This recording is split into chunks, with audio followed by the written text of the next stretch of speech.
এবারে গ্রীষ্মের ছুটিতে আমাদের গন্তব্যস্থল হলো রুদ্রপ্রয়াগ। তাই হাওড়া থেকে কুম্ভ ট্রেন ধরে আমরা পৌঁছে গেলাম হরিদ্বার। হরিদ্বারে রাতে ছিলাম একটা আশ্রমে, 600 টাকা রুম ভাড়া নিয়েছিল। অনেক আশ্রমেই পাবে। যেতে যেতে লখনৌ ট্রেন থেমেছিল। দেখো, আমরা সবাই লখনৌতে নেমে একটু ছবি তুলে নিলাম।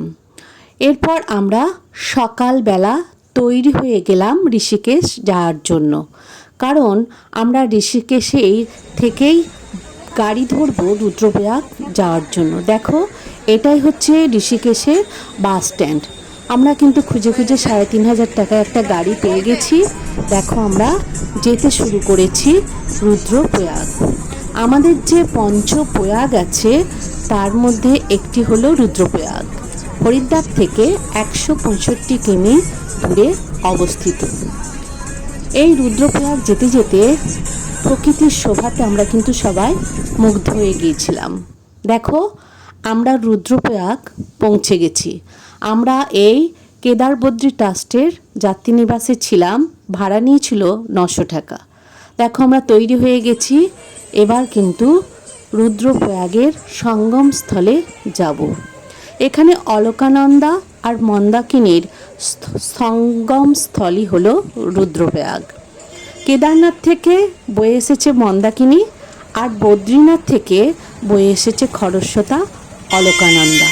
দেখো, আমরা যে কেদারবদ্রী ট্রাস্টে ছিলাম, ওখান থেকে আমরা নিচে নেমে এই ব্রিজের মধ্য দিয়ে হাঁটতে হাঁটতে ওপারে যাচ্ছি রুদ্রপ্রয়াগ যাওয়ার জন্য। রাস্তা কিন্তু খুব একটা বড় নয়, চওড়া নয়, ছোট রাস্তা। আমি তোমাদের দেখানোর চেষ্টা করছি।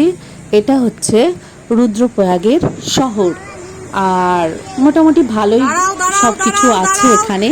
সব কিছুই পাওয়া যাচ্ছে এবং দাম কিন্তু খুব একটা বেশি নয়।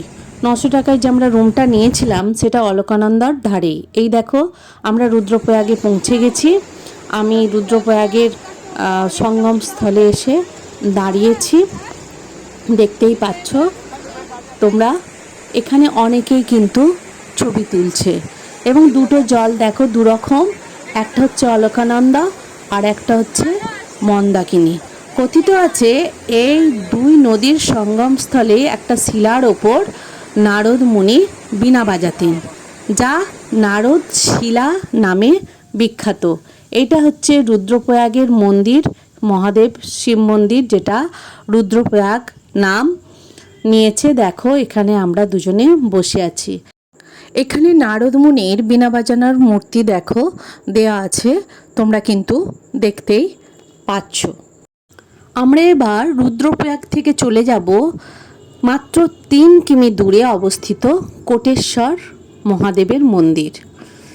কথিত আছে এখানে শিব তপস্যা করেছিলেন গুহার ভিতরে। দেখতে পাচ্ছ এই গুহা, এই গুহাতেই কিন্তু মহাদেব তপস্যা করেছিলেন। এখান থেকেই যাওয়া যায় কনকচুরি, যেটা কার্তিক স্বামীর মন্দির। এর পরের ভিডিওতে তোমরা দেখবে আমরা কিভাবে বদ্রীনাথ গেলাম, ওখানে কিভাবে পুজো দিলাম, থাকলাম, এবং মানাগ্রাম স্বর্গের পথ যেটা, সেখানে কিভাবে ঘুরে বেড়ালাম সেটাই দেখবে।